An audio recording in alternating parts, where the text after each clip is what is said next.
Here are 10 of the most common saxophone gear mistakes you may already be making. I'd like to help you avoid them or stop doing them altogether. First up is the old hard rubber mouthpiece in the sun. You see all these mouthpieces behind me? If they were getting direct sun, before long the color would fade and they would turn this brownish green color. The UV rays and sunlight will oxidize hard rubber, which we definitely don't want. Let me know in the comments if you've got a mouthpiece that has turned this color. You may also notice an unpleasant odor and taste. This is the taste of sulfuric acid leaching from the rubber as a result of the oxidation. Keep your hard rubber mouthpieces out of direct sunlight as much as possible. Number 2 is also a hard rubber mouthpiece killer: hot water. Do not use hot water or even warm water on your hard rubber mouthpieces ever. If you gotta clean them, use cold water only. If the water is not cold, you risk the same discoloring and terrible taste, not to mention loss of value. Which brings us to the third common gear mistake saxophone players make, which is not swabbing. This is the absolute bare minimum for saxophone maintenance and hygiene.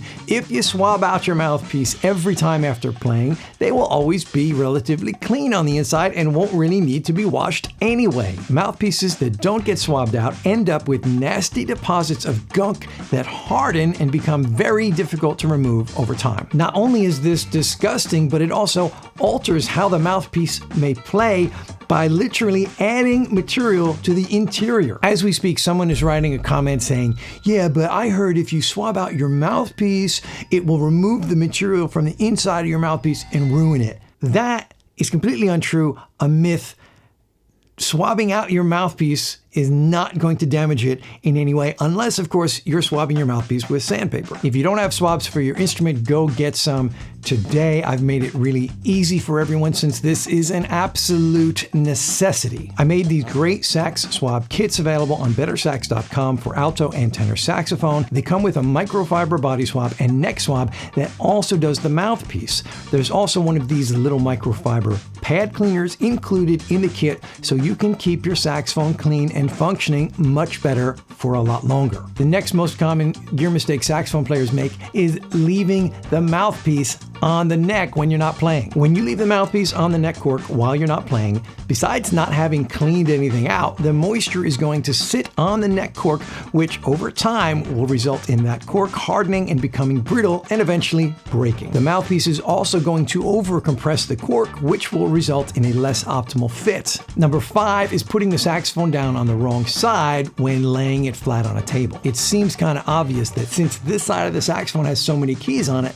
we would logically want to lay it down on the other side with fewer keys. However, the back side of the saxophone has keys sticking out of it, like the palm keys and the left hand pinky keys. When the saxophone is lying on this side, you can see the weight is being supported by these keys, which isn't the best. Better to use a good saxophone stand, but if you don't have one available, next best option is to lay it flat on the other side of the horn. You will normally have this post up here supporting the weight of the horn, which is pretty safe. Number 6 is tightening the neck screw without having the neck in place. This tenon receiver joint is designed to tighten around a neck tenon. If the male part of this equation is not in place, you risk damaging the neck tenon receiver, so be careful with that. Number 7 is forcing a tight-fitting mouthpiece onto the neck cork with the neck connected to the saxophone. This neck tenon is a weak point on the saxophone. We really want to avoid putting any unnecessary pressure here.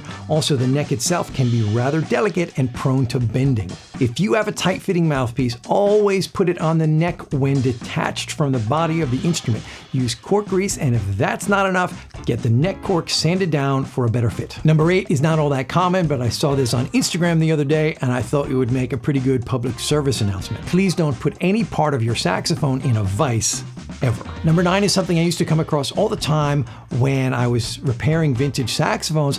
People often think they can polish up an old metal instrument by using household metal polish.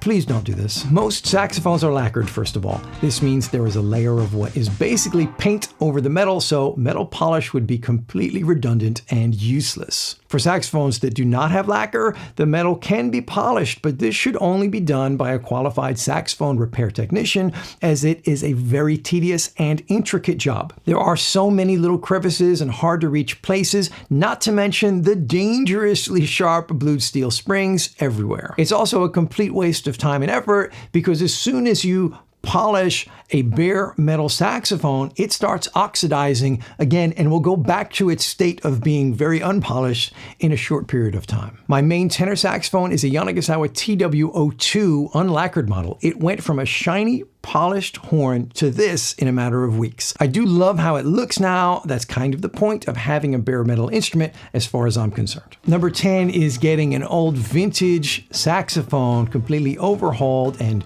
brought back to a state of newness, and then putting it back into the old, moldy, critter-infested, nasty case. If you make some eBay or garage sale saxophone purchase and end up with a gem of a closet horn from the 50s, naturally you will need to get that saxophone overhauled at great expense. The repair technician will meticulously clean the instrument and replace all the pads, corks, and felts and make the horn play like new. They should also sell you or recommend you purchase a brand new case for that instrument, because if you put it back in the old one, it's going to end up smelling like Grandpa's basement again, which would be a huge shame. Also, that vintage case made out of wood is absolutely horrible at offering any protection for the saxophone. Dump it and buy a new one, please. Now, since there's so much misinformation floating around out there in the saxophone world, you should watch this video next, where I debunk some of the most common myths about learning to play the saxophone.